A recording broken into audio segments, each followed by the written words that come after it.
Hello, my cheeky chess chums. Today we are charging into checkmate. We're going to be making some choices, taking some chances, and in the end you'll inevitably become a champion of the checkmate pattern. That took more than one attempt. Right, so yes, we are doing checkmate patterns today. Gonna start fairly simple, back rank mate. Won't spend too much time on that because I assume we all know the back rank. And then we're going to look at some checkmate patterns that literally you really need to know. They are so handy, and a few of them can be really easily missed. Probably spread this over 2 videos because there's quite a few and slightly limited for time. But yeah, let's grab yourselves a cup of tea. It's tea today, not mulled wine. I am not making that mistake again. And yeah, let's do some chess, man. So the back rank mate, in its simplest form, is where either a rook or a queen pins the king to the back rank and he is trapped by his friendly pieces. In this case we have the king here, he is behind his pawns where he's castled off to safety, and we move up and we have the checkmate there. Nice and simple. Sometimes you'll have to make a sacrifice first, but in essence it's the exact same thing. You can see in this instance we have the king there, he is behind his pawns, we've got the battering ram, it's white to move, so we sacrifice the queen, and we get the same as before, the back rank mate. And other times you might have to make a move beforehand to try and force it. So in this position you can see we still have the battering ram going on here, but now if the queen was to move to here, he's clearly just going to take, and then if we take back, he takes back with a king, and we're in a completely losing position. So we move up to here, to the f2, force him to move, the king only has one move to here, and then we can sacrifice the queen, and get that back rank mate once again. I don't really want to spend too much time on back ranks because I assume we all really know them. There is just one game that I wanted to show you where I just thought it was absolutely filthy back rank mate. This is a game between Swinkles and Bauer, and by all means just pause as we go through to have a little think of what the best moves could be. It is black to go. So, in this position, black decided to bring across the rook to the d4. Remember, we have this pin on the go here. And white brought back the queen, like so. Black then went ahead and took, and white then went and took with the queen. And from here, it is basically game over. Pause it from here, have a little think of what the best move for black is. Gonna assume you've done that. And bring across the rook to the d8. Oh, now, you might be thinking, why doesn't he go down and take? Well, because we have that pin. All he can do really is go ahead and take the queen, and then coming up like so, boom. King has nowhere to move. This is all covered. This is all covered. I just thought that was absolutely disgusting and just thought it was interesting to look at. But let's move on. Now, the Anastasia Mate. Anastasia Mate is where the horsey and the rook will team up together to try and get the checkmate. Now, having a little look at this position, the horsey is covering this square and this square, which means that the only real movement for the king is these 2 squares here. So what we need to do is to stop that and to bring across something like the rook into the h1 there, and it is checkmate. All the squares are covered. Happy days. Pretty simple. So let's have a look at one more example of an Anastasia Mate in one. We have this position, we have the horsey who's here, who's covering these 2 squares. Again, king has very limited movement, and we have these 2 rooks here. So have a little think, what we going to do? Did you say we were going to do this? Because you're wrong, look at that analysis bar, the queen's going to come down and it's game over. It is. This one comes across and then we get the checkmate. Can't believe you fell for that. Now let's have a little look at a mate in 2. Now if you remember the first one that we did for the Anastasia Mate, we were in this position, now we're in this position. So have a little think, what do we need to do? Well, we need to move the king. What we want is the king either here or here. So bringing across the horsey, going for the check, forcing the king to move. It doesn't really matter which one he goes for, because remember the horsey is covering this square. But let's just say he comes to here to the h7. Then we can bring across the rook. And happy days, once again, we have the Anastasia Mate. And another example of it, let's have a little look. We have the king here, he's kind of quite comfortable there, but we do have the horsey covering this position. Once again, have a pause, have a little think, but we have the rook and we have the queen. Queen staring up at this pawn here, so queen can come up, sacrifice the queen, forced move, king has to take it, and then once again we can come across And we have the Anastasia Mate. Remember, this is covered, and this is coming up like so. Brilliant. Right, we'll just do one more. This is a bit of a cheeky one. By all means, pause, have a little think. I'm going to assume you've done it. Now, let's have a little look at this position. Now, at the moment, the king is here. He has a little bit of movement going on there. But look at the horsey. The horsey currently is covering this square here and this square here. And the rook can get up. Really, ideally, we want the king here. Because once the king is here and this guy comes up like so, he can't move anywhere because of this. And this would be covering this. And that would be the Anastasia Mate. So, how do we force that? We sacrifice the queen, force him to move. Now, he's only got two choices in movement. If he was to come somewhere like here, that's just a mate in one like so. Or if he was to take the queen, we can then come up, and there we have the Anastasia Mate. I just thought that was filthy, and I loved it. So, the hook mate, or the hook mate, as I guess everyone else calls it, but it's a double O, cows go moo, hook. Anyway, typically what you have is, we'll have the horsey, which is being protected by something like a pawn. Could be something like a bishop, you know, coming across like that, but it's nice and protected, and it is limiting off the king's movement like so, so protecting this square, and you can see the king only really has one place of movement. Now, we also will be teaming up with something like a queen or a rook. Oh, rook has double O. Why do I say hook but rook? Sorry, I've really confused myself. Anyway, sorry. That's really blown my mind. Anyway, it'll make more sense as we go. So what we want to be doing, we'll go for the checkmate, and again, we are forcing the king to move, and you can see king cannot take this square, because it is nice and protected by that pawn, and then the rook can get into the hook with the horsey, like so. Sorry, I'm probably not explaining this well, just because I'm confusing myself with my own language. But you can see the position that we are left in. The rook is covering these squares, the horsey is covering these squares here, the pawn's covering this, and the king can't take anything. This is the traditional hook. Let's do some more examples and it'll start making more sense. So let's have a little look at this position, very similar in essence, apart from this time we have the bishop, which is protecting the horsey. Once again, the horsey is covering this square here, and this square here, and the king has very limited movement, can only move to here. Once again, what we want to be doing is to get the rook up, like so, force the king down, then the rook can come across to here, and then stop all the movement down there, getting the hook. So we move up, force the king, and come across for the hook. So let's have a little look at a very famous game. This is from Ivan Chuck against Arrow. Again, sorry if I got the names wrong.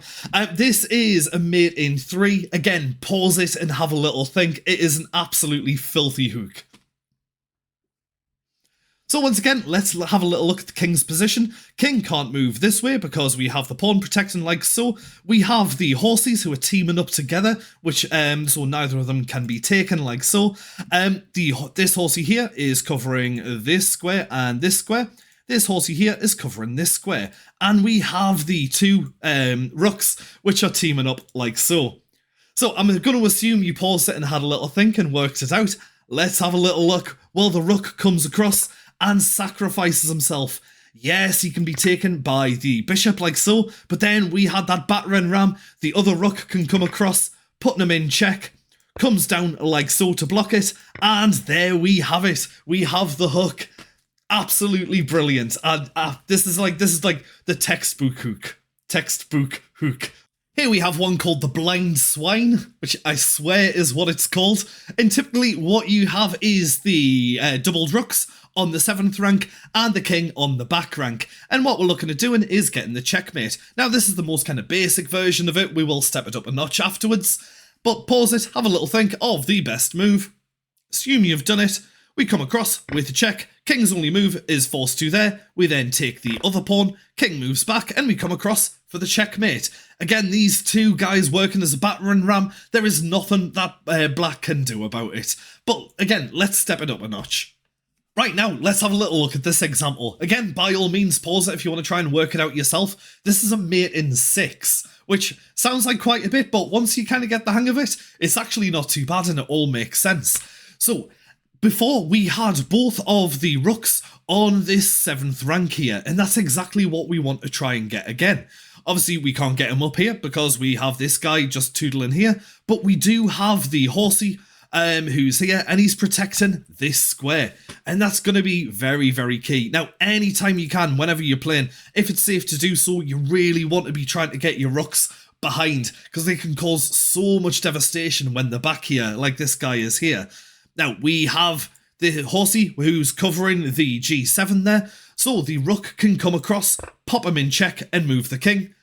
And from here, now we can swing up the rook to get him onto this 7th rank here, teaming them up both together. Now, let's just say he comes and tries to block you off, like so, and brings across his horsey. Well, we can quite happily just go ahead and take it. So I take with this one, and he's come down with these shenanigans. Again, nothing we need to worry about. We can just go ahead and take. And from here, it's the same principle as before. We go across, pop him in check, move him back, and then come across for the checkmate. I hope that makes sense. Right, we'll do one more from this. This is a bit more of a cheeky one. Again, pause it and have a little think. This position is quite weird, but again, once again, we have these guys along the rank here, like so. We have the horsey, who is covering this square, and this square, threatening his rook. But yeah, have a little think, pause it, and yeah, like I say, this one's a bit more cheeky. Gonna assume you've done it. So for this, what we can do, we can actually quite happily come across and take this pawn like so. Now, yes, he can push forward, and he's threatening all kinds of shenanigans, trying to get down to the bottom, but we can quite happily just go ahead and move the king like so. Now, he's moved his rook out of the way. Now, why has he done that? Why didn't he just come down and take? Well, if he did come down and take, remember, we have the horsey is covering this, and then if the rook was to come up, that would essentially just be the same as a back rank mate. We can then just quite happily hop across, pop him in check, take the pawn, pop him in check again, and come across. This is covered, all of this is covered, and once again, we have the blind swine. Like I said, that was quite a cheeky one, but I just wanted to throw that in. I just thought it was quite fun. Right, we'll do one more, mainly because of time constraints, but this is everyone's favourite, the Smothered Mate. The Smothered Mate doesn't come about too often, but when it does, it's just... oh, it's tingles. There's no other feeling of satisfaction. Smothered Mate, in essence, is using your horsey to pop the king in checkmate, and he's smothered by all of his other pieces. You can see this position, king's in the corner, he can't move anywhere, horsey can hop up, and nothing can take the horsey, king can't move anywhere, he's completely smothered, and it is just filthy. This is the most basic version of it. There's a few other patterns that we're going to look at that are just... oh, I love it so much. Like I say, when it comes about, I got one about 3 weeks ago and I haven't stopped talking about it since. So let's step it up by one, have a little look at this position. Now, it's similar to the last one, but now he has the queen here defending, so we can't just hop up and pop him in, the Smothered Mate, because the queen's clearly just going to go and take back. So what we want to do is to find the most forcing move. Once again, keep pausing as you go. But I'm going to assume that you found it. The most forcing move by far is sacrificing the queen. The queen will come up and take. Now, because the horsey's here, he can't take back with the king. He has to take back with the queen. Like so. Once he takes back, horsey can quite happily jump across and smother that king in the corner. Just smother him. Now, this is an incredibly famous Smothered Mate pattern. If you know it, amazing. If you don't, look out for it whenever you can, because when you get this, it's just absolutely amazing. It is made entirely out of forcing moves, normally between the queen and the horsey, like so. So again, pause it, have a little think, see if you can work it out. It's a mate in 5. I'm going to assume you've done it. Let's go through it slowly. Now, what we're doing is entirely forcing moves, and one of the most forcing moves you can do is a check. So we come across to here onto the e6, popping the king in check. Now, the king has 2 moves. If he was to move to here, that's going to be terrible because we're covering this. That's just going to be a mate in 1, like so. Boom. So let's bring it back. So instead, he moves to here, to the h8. And what we're going to do is to hop up the horsey and pop him in check. Again, we're after the most forcing moves we can. He moves back to here, and we have this discovered check here. Now, this is the key move. we take the horsey, and we're not going to be jumping over this way or this way. We're jumping back to something like this, to the h6. And the main reason we're doing this is because we really want to be covering this square that the king's on. You can see we have the double check going on. Now, king, again, has 2 moves. If he was to, let's just get rid of the arrows. If he was to move to here, again, that's just going to be a mate in 1 because of this. So he moves back. And this is where we sacrifice the queen. Again, the most forcing moves. If we would jump back to there, we're just going to be going backwards, forwards. And then it's just going to end in a draw with the repetition there. So let's get rid of those. We sacrifice the queen. And again, he can't take back with the king. That's why we hop the horsey round to here to cover this square. Forcing move is only move coming across with the rook. And we hop across like so. Completely smothered in the corner. You can tell how much I love this. It's just, oh, and when I got this the other week, I was shaking with excitement. Honestly, like, I sent a little thingy of it to my brother and he was just like, oh, cool. And no one cares, but I care. It was just, it's so cool. So let's have a quick look at it from a game. Horsey jumps up to the g4, the bishop comes down and takes. Now, it looks like they're just giving up a bishop, but the main thing is we want the horsey up in this position here, and the queen can quite happily come across to the b6. Now you can see that we have this discovered check here, and the king sees this and makes the absolutely catastrophic move of moving back to the h1. This is a mate in 5. Pause it, have a little think, thinking back to the previous example, and I'm going to assume that you found it. Now from here, horsey jumps up to the f2, popping him in check. Now, we can't jump back to here just yet, but we have this, so the other horsey jumps up to here to the e2, popping him in check. And we are just sacrificing that horsey. But because we have the discovered check, he can quite happily jump back to here. And again, if he was to, say, come to here, that would just be a mate in 1. So the king hops back. Queen can come across, sacrifice herself. Again, king can't take because of this horsey here. The rook comes back, and we have, that smothered mate. It's so disgusting.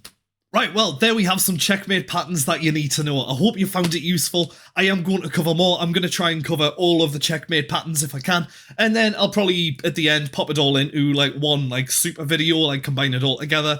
Give it some kind of, YouTube title full of hyperbole, like, The Ultimate Guide to Checkmate Patterns. But if you want to learn them kind of slowly, by all means, subscribe, and we will be going through them probably over the next couple of weeks. I'll still be doing some openings and things like that, so if there's any openings, gambits, anything like that you want me to cover, pop it down in the comments. Leave it a like if you like it, subscribe, all that good stuff. I think I've already said that one. But right, you dudes, go off, have fun, play some chess, and I will catch you next time.